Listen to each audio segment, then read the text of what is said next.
This is Democracy Now!, democracynow.org, The War and Peace Report. I'm Amy Goodman with Juan Gonzalez. Well, new government data shows economic inequality continued to widen in the U.S. last year. The Census Bureau reports the wealthiest Americans increased their share of total wealth by 4.9%, while the median income reached its lowest level since 1995. Some 46.2 million Americans were classified as living in poverty. The census also shows that the number of uninsured in the U.S. dropped for the first time in 3 years, with 1.3 million people obtaining insurance. We're now joined by two guests, Cornel West and Tavis Smiley. They're currently on what they call Poverty Tour 2.0, visiting 4 battleground states, Ohio, Virginia, Pennsylvania, and Florida. Professor Cornel West, Tavis Smiley are co-authors of the book The Rich and the Rest of Us, a Poverty Manifesto. Professor West teaches at Union Theological Seminary, has come from Princeton University. Tavis Smiley, award-winning TV and radio broadcaster, hosts PBS TV show Tavis Smiley and 2 other radio shows, The Tavis Smiley Show and Tavis and Smiley and West, which he hosts with Cornel West. We welcome you both to Democracy Now! You're on this tour. Tavis Smiley, tell us why you've chosen these states and what you found. Amy and Juan, nice to be on. Thanks for having us back.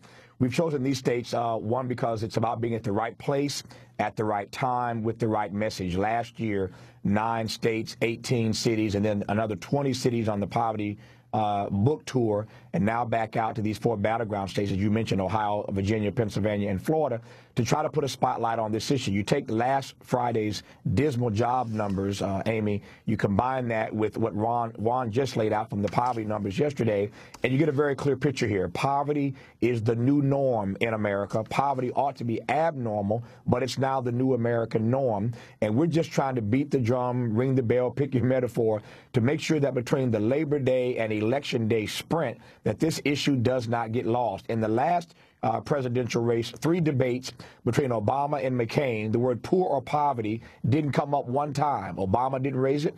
McCain didn't raise it. The moderators never asked about it. Respectfully, 2 of those moderators from 2008 are back on the stage in 2012, while America is bottoming out vis-a-vis poverty. So we want to make sure that the moderators put poverty in the debate this year, and we want to make sure that the candidates address the issue, and more broadly, we want to make sure that our leaders start to make poverty a priority.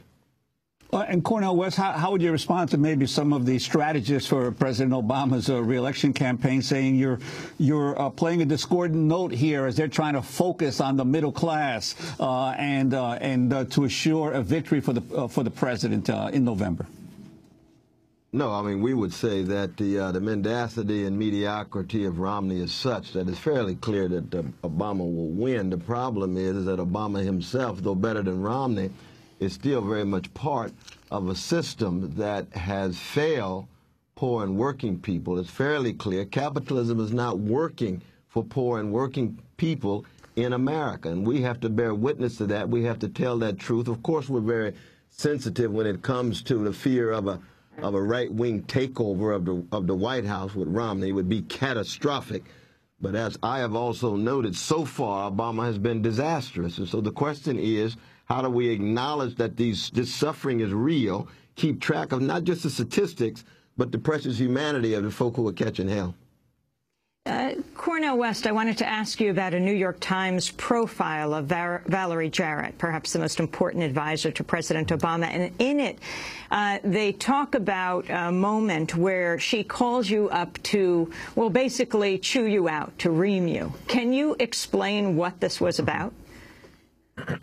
Well, I think it had to do with both an interview I had given that reflected on the president, and then my claims, of course, that the president was a, what was the language, though, brother? Was it a black mascot of Wall Street oligarchs and a black puppet of corporate plutocrats? I was talking about the Wall Street government of Geithner and Summers and others 2.5 years ago, and she asked me to take it back. I said, no, I thought I was speaking the truth, and she then went at me and tried to just keep me in line. I said, no, I'm not that kind of Negro. I'm a Jesus-loving free black man who tells the truth and bears witness, be it in the White House, crack house, or any other house. And then I'd heard that she called me crazy and un-American. And I said, well, you know, under many circumstances, being called un-American is a compliment. What do you mean? That I am anti-injustice in America. Usually, if you're anti-injustice in America, you're often viewed as being un-American or anti-American. So that's a compliment. And Tavis Smiley, do you feel that the president has, in some sense, moved on some of these issues of wealth inequality? Certainly, he did appear in the earlier years of his administration to be much closer to the banking and financial community than he has in recent months. I'm wondering your assessment of that, of any change in his, at least in his rhetoric, if not still in his direct actions. It's a great question, Juan. He certainly sounds much more populist themes now than he did earlier in his administration. We've been very clear about the fact that he obviously made Wall Street a priority, but not Main Street, and say nothing of the side street. So yeah, at campaign time, he of course sounds much more, again, populist now than he did before. But let's go back to what he said in 2007 and 2008 when he was running, Juan. He said then that he campaigned on a platform, in fact, of eradicating poverty in America. That was his phrase. Not we use it, of course, in our book and in our work. But this is Barack Obama saying, my platform is one of eradicating poverty in America when he ran in 2008. This is Barack Obama saying in 2008, I want to raise the minimum wage to at least $9.50 an hour. On the minimum wage, nothing. The Democrats controlled Congress for 2 years when he first got elected, and they were weak on pushing this issue of increasing the minimum wage to a living wage. We got to go to $10 an hour just to get back to 1960s levels when you adjust for inflation. And so the fact of the matter is that we haven't heard much about a living wage. We haven't heard much about eradicating poverty. We've talked only about the middle class, and we've said before that you have the perennially poor, you have the near poor, folk who are just a paycheck or two away, and you have the new poor. And we argue that the new poor are the former middle class. So yes, he's sounding much more populist and hitting a lot of the right themes now. But at the end of the day, poverty still has not yet been made a priority. We want a president like Lyndon Johnson who will use the bully pulpit to get America serious about eradicating poverty. It can be cut in half in 10 years. We could eradicate it in 25. This is not a skill problem. It's a will problem. Do we have the will? And Cornel West, what do you think would be the most important actions first to take? Well, I think it has to be multidimensional. The Tavis and I are accenting the fight back. That's why we're highlighting what's going on in Chicago and our deep solidarity with the teachers there against the unjust treatment by Rahm Emanuel.